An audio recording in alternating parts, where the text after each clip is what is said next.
താങ്കൾ അറിഞ്ഞാണ് കാര്യങ്ങളൊക്കെ നടക്കുന്നത്.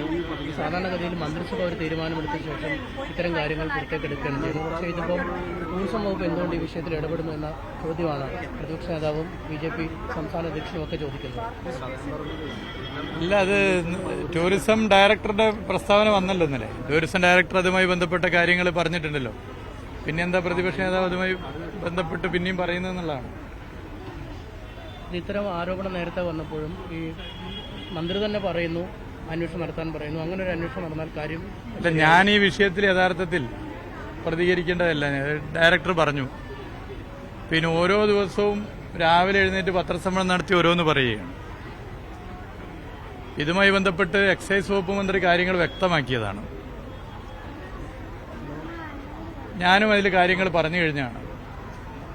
പിന്നെ അദ്ദേഹത്തിന് എവിടുന്നാണ് ഈ മദ്യനയവുമായി ബന്ധപ്പെട്ട് ചർച്ച നടന്നിട്ടുണ്ടെന്ന് ഇത്ര ഉറപ്പിച്ച് പറയാൻ പറ്റുന്നത്? മദ്യനയവുമായി ബന്ധപ്പെട്ട് ചർച്ച നടന്നിട്ടുണ്ടെന്ന് ഉറപ്പിച്ച് പ്രതിപക്ഷ നേതാവിന് എന്താണ് ഇങ്ങനെ പറയാൻ പറ്റുന്നത്? ഇനിയിപ്പോൾ രാജീവ് ഗാന്ധി ഇൻസ്റ്റിറ്റ്യൂട്ടിൽ KSC നടത്തിയ ചർച്ചയാണോ എന്നെനിക്ക് സംശയം തോന്നുന്നുണ്ട്. എന്തായാലും എന്റെ പിന്നാലെ ഇങ്ങനെ വരുന്നത് എന്താണെന്ന് ജനങ്ങൾക്കറിയാം. ഇത് കാര്യങ്ങൾ വളരെ വ്യക്തമാണ്. പിന്നെ അദ്ദേഹം ഹൈജാക്കിന് എന്തോ കഥ പറഞ്ഞു. അത് ചേരിയ അദ്ദേഹത്തിന് തന്നെയാണ്. ഹൈജാക്ക് പട്ടം ചേരിയ അദ്ദേഹത്തിനാണ്. KPC പ്രസിഡന്റുമായും UDF കൺവീനറുമായി നടത്തിയ പത്രസമ്മേളനത്തിന്റെ ഘട്ടത്തിലൊക്കെ തന്നെ അദ്ദേഹത്തിന്റെ ഹൈജാക്ക് ഇടപെടലുകൾ നമ്മൾ കണ്ടതാണ്. അപ്പൊ അതിലേക്ക് കൂടുതൽ മറ്റൊന്നും പറയാനില്ല. മദ്യനയവുമായി ബന്ധപ്പെട്ട് ടൂറിസം വകുപ്പിനെതിരെ ഈ വിധത്തിൽ ആക്ഷേപം വരുന്നതിനാ സാധാരണ എക്സൈസ് വകുപ്പാണല്ലോ കാര്യങ്ങളൊക്കെ ചെയ്യേണ്ടത്. അതെ, അതാണ് ചോദിക്കേണ്ടത്. ആ ചോദ്യം നിങ്ങൾ അവിടേക്കാണ് ചോദിക്കേണ്ടത്. മറ്റൊരു വകുപ്പുമായി ബന്ധപ്പെട്ട പ്രശ്നത്തിൽ അതാണ് ഞാൻ പറഞ്ഞില്ല, എന്തുകൊണ്ട് എന്നെ ഇതിൽ വലിച്ചടക്കുന്നു എന്നുള്ളത് കൃത്യമായൊരു അജണ്ട ഉണ്ട് എന്നുള്ളത് മനസ്സിലാക്കുന്നു. അപ്പോൾ അത് കാര്യങ്ങൾ വ്യക്തമാണ്. കാര്യങ്ങൾ ഇന്നലെ ടൂറിസം ഡയറക്ടറും കാര്യങ്ങൾ വ്യക്തമാക്കിയിട്ടുണ്ട്. പ്രതിപക്ഷ നേതാവ് പിന്നെ ഇങ്ങനെ പറഞ്ഞുകൊണ്ടേയിരിക്കും. പിന്നെ മറ്റു ചിലരും ഇങ്ങനെ പറഞ്ഞുകൊണ്ടിരിക്കും. അതിനിപ്പോൾ എല്ലാത്തിനും മറുപടി ഒരു ദിവസം പറഞ്ഞതിന് വ്യത്യസ്തമായ എന്തെങ്കിലും പറയാനുണ്ടെങ്കിലല്ലേ പറയുക. എല്ലാ ദിവസവും രാവിലെ ഇപ്പോൾ മറുപടി പറയാൻ വേണ്ടി പറ്റുമോ? ഇവിടെ ഉത്തരവാദിത്തപ്പെട്ട മന്ത്രിമാർ പറയുന്നു ഞങ്ങൾ മദ്യനയവുമായി ബന്ധപ്പെട്ട് ചർച്ചകൾ നടത്തിയിട്ടില്ല. അപ്പോൾ പ്രതിപക്ഷ നേതാവ് ഉറപ്പിച്ച് പറയുക ചർച്ച നടന്നിട്ടുണ്ട്. അത് രാജീവ് ഗാന്ധി ഇൻസ്റ്റിറ്റ്യൂട്ടിൽ ഇന്നലെ KSC നടത്തിയ ചർച്ചയായിരിക്കും. അല്ലാതെ അദ്ദേഹം എങ്ങനെയാണ് പറയുന്നത്? ഉദ്യോഗസ്ഥർ വിളിച്ച ചർച്ചയൊക്കെ എന്താ അടിസ്ഥാനത്തിൽ? അതൊക്കെ ഡയറക്ടർ കൃത്യമായിട്ട് പറഞ്ഞു കഴിഞ്ഞല്ലോ. പിന്നെ ഞാനെന്ത് പറയാൻ?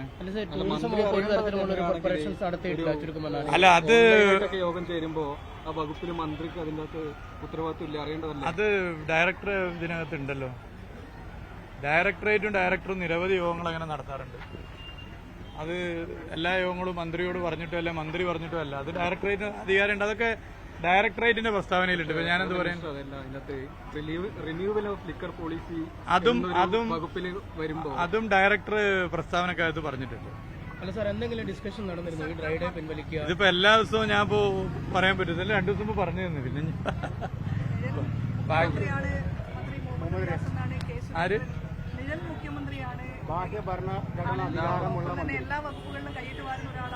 അത് BJP ഭരിക്കുന്ന സംസ്ഥാനങ്ങളിൽ എങ്ങനെയാണോ ഭരണം നടത്തുന്നത് അതുപോലെയാണ് ഇടതുപക്ഷ സർക്കാരും എന്ന് കരുതിയതിന്റെ തെറ്റിദ്ധാരണയാണ്. എന്താണ് ഇടതുപക്ഷ സർക്കാർ, എന്താണ് ഇടതുപക്ഷം, എന്താണ് CPIM എന്നൊക്കെ അദ്ദേഹം ഒന്ന് മനസ്സിലാക്കുന്നത് നല്ലതാണ്. ഓക്കെ, അത്രയല്ലേ ഉള്ളൂ. ഞാനിപ്പോ ഇന്ന് പോവാലല്ലേ നിങ്ങളോട് ചോദിച്ചത്. ഞാനിപ്പോ ഇത് പറയാൻ തന്നെ കാരണം ഇനിയിപ്പോ പറയാതെ ഓടിപ്പോയി എന്നൊന്നും പറയുന്നുള്ളൂ. നേരത്തെ പറഞ്ഞാണ്.